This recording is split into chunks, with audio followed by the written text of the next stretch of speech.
Fala, mocitude do povo do Senhor, aqui é o Davi. Pessoal, aqui no nosso roteiro de hoje, vem trazendo uma analogia, um contraste entre o centurião e os fariseus. Se liga, o centurião era alguém da guerra, alguém que tinha visto sangue, que tinha visto as batalhas, que estava ali com seu exército, que comandava exércitos e sabia o terror da batalha, e ele poderia ser o mais cético em relação a algum deus. Já os judeus eram líderes religiosos e, ao presenciar milagres, eles não se comoveram.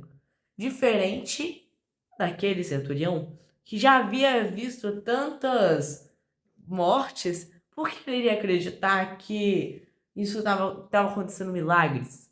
Por que ele ia acreditar nessas pessoas? Pois é, ele foi a pessoa que mais teve coragem, mais teve desejo de saber mais. Já os líderes judeus souberam bastante daquilo e ainda quiseram matar Jesus. Mataram. E veja só, aquele centurião, mesmo ele sendo alguém de importância, um centurião, um romano, se você fosse um romano, você já era acima de praticamente qualquer judeu. Ou seja, um centurião romano, rapaz, era alguém muito importante. Mas ele falou assim que ele não era digno de conversar com Jesus. Lembrando, tem aquele relato de Mateus que fala que ele foi diretamente, mas a gente pode se referir à autoridade. Eu usei o exemplo do juiz, por exemplo, o juiz prendeu tal pessoa. Não é que o juiz foi lá e colocou a pessoa na cela, não, ele condenou. A gente fala da autoridade. Então a gente tem como o centurião enviando pessoas até Jesus. Ou seja, o cara não teve nem coragem de que Jesus entrasse em sua própria casa. E veja só, não é que era uma casa humilde. Rapaz, se você fosse um centurião, você ganhava uma boa grana. Eu não sou nenhum especialista, mas se um soldado hoje em dia ganha uma quantia considerável, um cara lá na época, que era tipo um tenente, ganhava quanto? Então a casa dele não era humilde, ele podia receber qualquer pessoa ali. Mas ele não estava, essa casa não estava digna de receber o rei do universo. Ou seja, ele reconheceu isso. E por tamanha fé, Jesus se compadeceu dele e curou o servo daquele homem. E veja só, quando Jesus curou o endemoniado na frente dos fariseus, o centurião nem viu Jesus entrando na casa dele, curando o cara lá na frente dele. Não! Ele viu o cara, os fariseus viram o endemoniado sendo curado na frente de todo mundo. E ainda falaram que Jesus fazia isso em nome dos próprios demônios.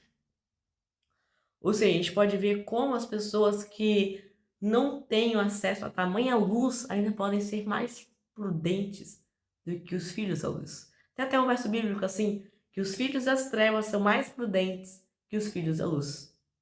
Não sei se é exatamente assim o verso. Se você pegou a ideia, deixa aqui o verso nos comentários.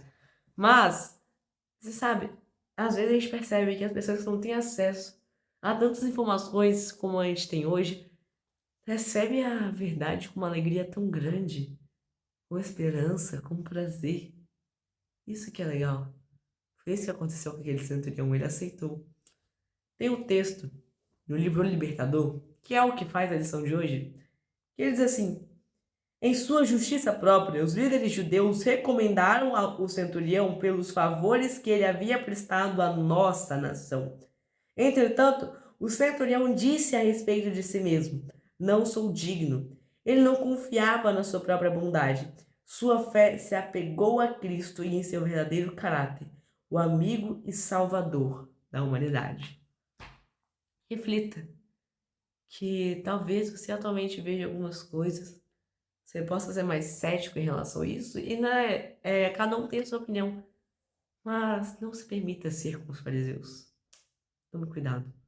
Pessoal, esse foi o vídeo de hoje. Espero que vocês tenham gostado. Se gostaram, deixe seu like, se inscreva e eu vejo vocês amanhã. Tchau!